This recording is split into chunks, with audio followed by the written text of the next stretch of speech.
So this is a little clip just to give you an idea what we do. Parkour, some people know it as free running. The guys who invented it call it l'art du déplacement.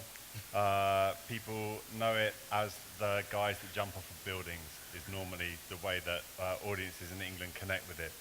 And what we do is we make performance parkour. So we combine parkour with contemporary and urban dance, physical theatre, slapstick comedy, etc., etc. The easiest thing for me to do to explain that is to show you a film. So this is a little trailer of one of our touring shows, which is called The Inner City, and it's about a group of city bankers, basically, who hate each other.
Much, ladies and gentlemen, that was the Inner City by the Urban Playground team.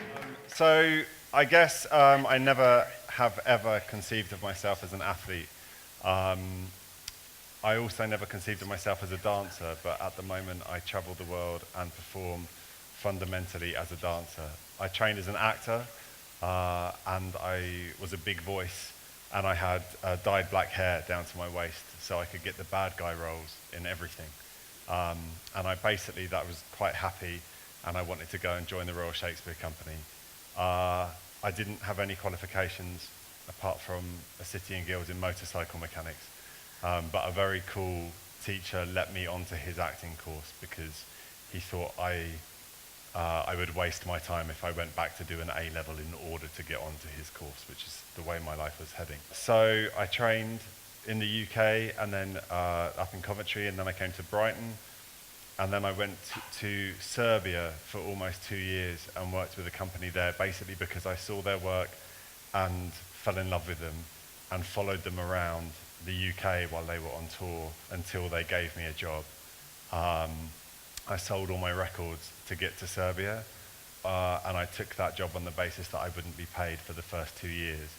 And I thought that was quite a good deal because I was going to do extraordinary work with extraordinary people. So I guess that's one bit of advice, is that there is no conventional route to being successful. I think I am successful. I think our company is successful. I did everything wrong in terms of being a success. I failed at school. I left education. I then had to try and trick my way back into it. And then I went to work for free for 2 years in a country. And my contract was cut short because our government was bombing that country. So lots of incidents along the way. My wife, Miranda, she trained as a dancer in Coventry and then in Brighton. And then when I went to Serbia, she went to the Duncan Conservatoire in Prague. So she was kind of doing everything right. And we came back at the same time and we set up Prodigal Theatre. And we started making work which was based on Shakespeare and stuff like that. And actually the first job we had was to come to this school and other schools in East Brighton to inflict Shakespeare on people who had never seen Shakespeare, had never read Shakespeare, had never heard Shakespeare, but knew that it was rubbish and they hated it because that's what everyone said. And our job was to go into a classroom with the bad lads, the worst kids in the school who had all been put in one classroom. Here they were known as the Dream Team, and try to get them interested. And actually we found that what was more interesting was to play games. And so we would start by playing very simple physical games, peek behind the curtain, grandmother's footsteps, stuff like that. And we would start to make them more and more complicated until young people who were used to fighting with each other started to get along. And I guess that was the beginning of us starting to work in this place between sport and art, where competition and games became part of our practice.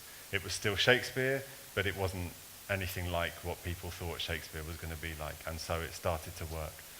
And we then kept doing stuff like that, and we did lots of shows, and we toured a little bit, and then we saw a film called Jump London in 2003, where a guy called Sebastian Foucan talked about parkour.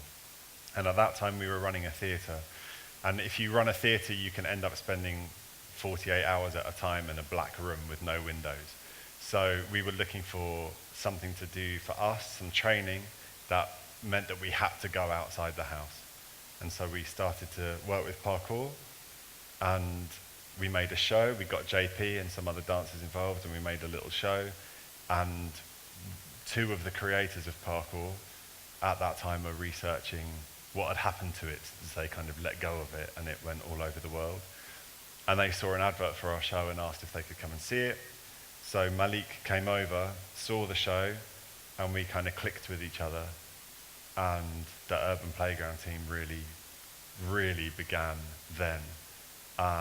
Since then, we've performed in Australia, Southern Africa, America, in the South Pacific. We're looking at going to the Reunion Islands next year.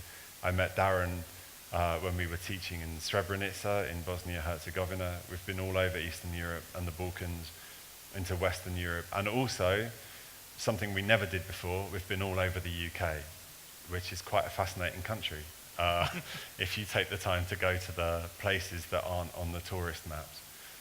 And everywhere we go, we teach. And the reason why we teach is because we were the kind of kids at school that didn't get on. We didn't get onto a team. We didn't do well at sports. We didn't really fit. I mean, I had dyed black hair. I got booed taking my place at my school photograph. The rest of the school, 400 boys booed me because I was letting them down by being a goth. I was quite content with that, you know, but at the same time, probably not wisely. So when we work, we tend to work with people that don't fit in.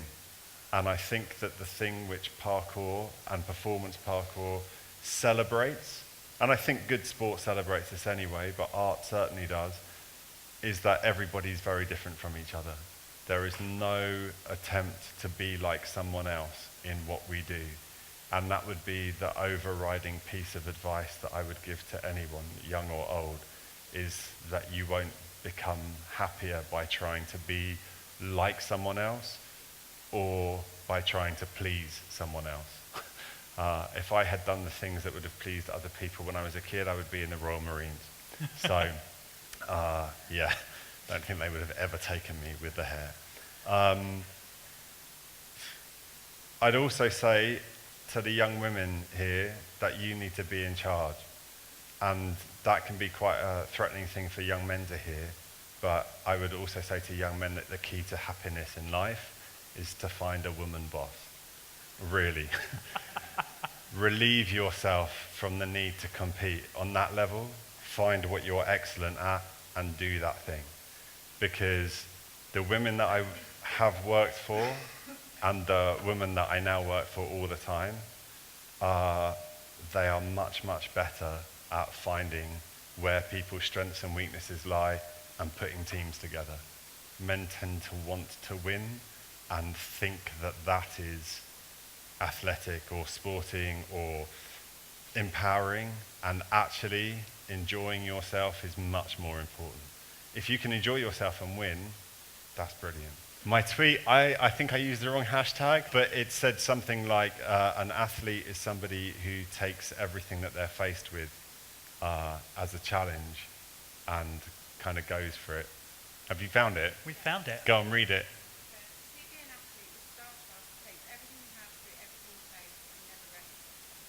Yeah, because you're never good enough and you've never done everything. And I don't mean you're never good enough in the sense of, you know, I have to be more something, but you've never done everything, ever. And, you know, I'm sure it's the same for you. You can win one race comfortably, brilliantly, but there's another race. And you want to go on to that next one. And you can't sit back and go, I want to race now. That's it. And I think it's the same with what we do. Exactly what you said, try something different. We never want to repeat ourselves. Life is too short. I go on all night. All right.